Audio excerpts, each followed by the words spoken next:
Pessoal, aí sim. Mais um vídeo resposta hoje de um participante muito ativo do canal do YouTube. Ele me pediu para falar um pouquinho mais sobre as 11 regras proativas do CEP, Controle Estatístico de Processos. Primeiro a gente tem que falar um pouquinho mais do histórico, né? A minha resposta para ele foi o seguinte, cara, eu não tenho como entrar muito nos detalhes dessas 11 regras proativas, senão vai virar uma aula. O intuito desse canal nunca foi dar aula, né? Até porque eu vivo disso. se eu der aula das matérias do jeito que eu estou em sala de aula, perde a finalidade de vender curso, né? Para as pessoas. E o CEP não é uma matéria simples, né? Assim como qualquer outra, que dá para a gente falar num vídeo de 10 minutos, num vídeo de 5 minutos, né? Ou no Shorts, por exemplo, de 1 minuto, 1 minuto e meio. Fato é, o que dá para falar é que a gente tem que retornar um pouco, né? Na concepção de Shewhart e Deming, quando eles criaram o CEP, primeiro que CEP não é um gráfico de linha.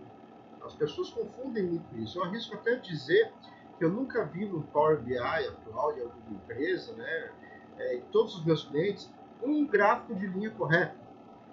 Porque não, são aqueles gráficos de linha que ou não tem meta, ou não tem período, ou tem o excesso de dados, ou tem a falta de dados. E aí quando você fala, pô, mas se não é um gráfico de linha, o cara fala, não, é um CEP. Não, o CEP tem que ter limites de controle, tem que ter subgrupos, às vezes para não ter excesso de dados, nem a falta. Tem que ter, no caso de falta de dados, uma utilização da ferramenta chamada CEP para pequenos lotes, para você enxergar aquele pequeno lote da forma real, do jeito que o processo é. Enfim, aí quando você fala isso, o cara fala, não, então é um gráfico de linha. Tá, mas se é um gráfico de linha, também tem que levar em consideração alguns conceitos. Percebe? As pessoas, elas primeiro jogam as coisas, depois elas tentam adequar a ferramenta. Não, usar a ferramenta certa para ver aquilo que você quer. Né? Então, o Shewhart dele, eles queriam ver, principalmente na fase que eles foram para a Alemanha, o processo continuado ao longo do tempo, seja serial ou não. E aí eles criaram 12 regras estatísticas, matemáticas, para poder entender isso melhor, a estabilidade do processo. Não tem nada a ver com normalidade e tal. A estabilidade. Se o processo era estável ou instável. Se ele era cíclico, se ele era sazonal, se ele era tendencioso, os picos, os vales. E a partir dessas regras, eles conseguiram enxergar melhor e analisar melhor todo o processo, seriado ou não, né, mas de forma continuada. E aí a questão maior é o seguinte, as 12 regras, inclusive a regra 1, é uma regra estatística. Né? A grosso modo, seria o que? O limite de controle superior? 3 dígitos padrões mais da média. E o inferior? 3 dígitos padrões menos da média. É uma regra matemática. As outras regras, por exemplo, como por exemplo, que são todas proativas, né? Lembra disso, a regra 1 é apenas a regra que é reativa. As outras 11 regras são a 3 pontos consecutivos até mais ou menos 2 dos padrões da média. Para ajudar a prever quando o processo saísse de controle.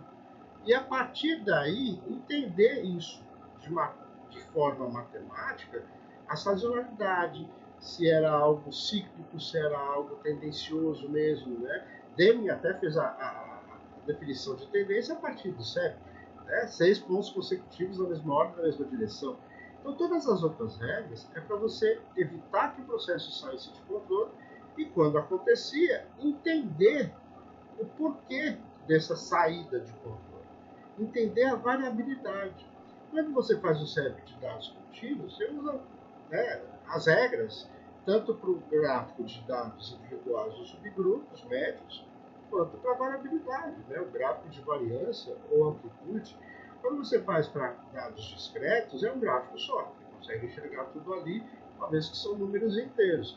Até por isso, né, pessoal, que gráficos discretos, a quantidade de regras é a metade das regras usadas contínuas, porque são 2 cartas de controle. Enfim, até mais ou menos o final dos anos 2000, a primeira década, né, dos anos 2000, quando Bonnet, vencedor da medalha Fields, com trabalho inclusive que envolvia séries temporais, ele praticamente remodulou muita coisa dentro da estatística contemporânea no seu trabalho, inclusive impactando na vida real das pessoas, mas no meio acadêmico, no CEP. Hoje são 9 regras. Né? Alguns softwares trabalham com 8, outros com 9, mas são 9 regras. De 12 caem para 9. Quando trabalha com dados discretos, são 4 regras, é metade.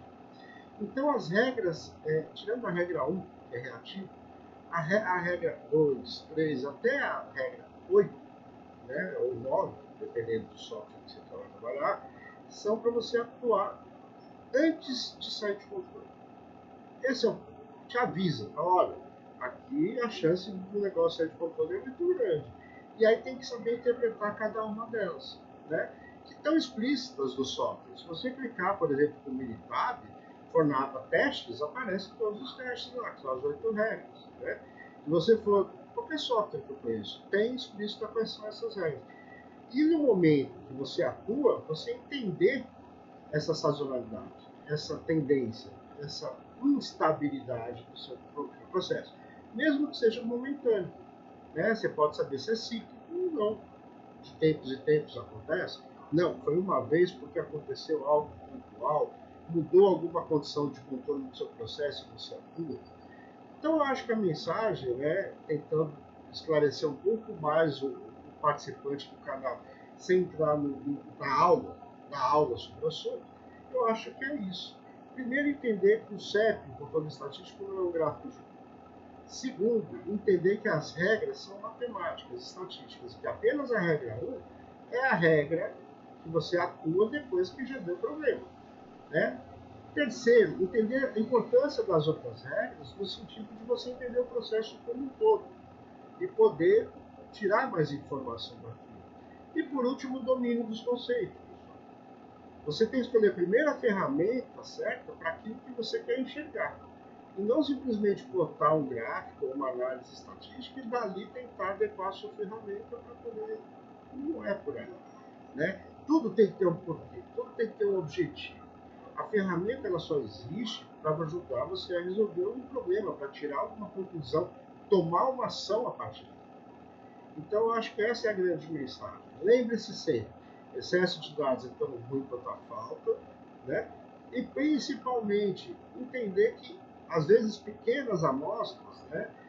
Até é ruim falar isso, porque a amostra é uma parte que representa o todo. Pequenas porções de dados, pequenas bases de dados, existem meios adequados para você enxergar aquilo de uma forma como se realmente representasse o todo, amostral. Então, não é simplesmente sair usando. O domínio dos conceitos é muito importante. E é isso. Eu acho que fica a dica aí. Se inscreve no canal, dá o seu joinha, gostei ou não gostei. E continue participando. Né? Sempre que for possível, aprofundar um pouco no assunto, sem entrar naquele modelo de aula, que não é o objetivo desse canal, eu vou estar sempre à disposição. Mandem críticas, perguntas, sugestões. Estou sempre aberto a poder ajudar e a melhorar, né, ainda mais essa comunicação que está bacana aí com a galera do outro lado. Muito obrigado. Até o próximo.